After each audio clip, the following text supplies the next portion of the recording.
This month, Healthy Habits is looking at ways that you can add extra nutrients to your meals in this new year instead of restricting the foods that you know and love.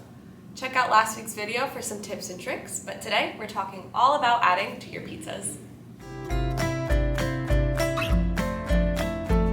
Does pizza sound like something you're craving? Well, let's eat it.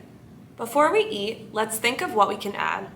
Next time you order from your favorite pizza shop, see if they offer a whole wheat or whole grain crust. Whole grains are a great way to increase the fiber and protein, as well as things like B vitamins, iron, and potassium.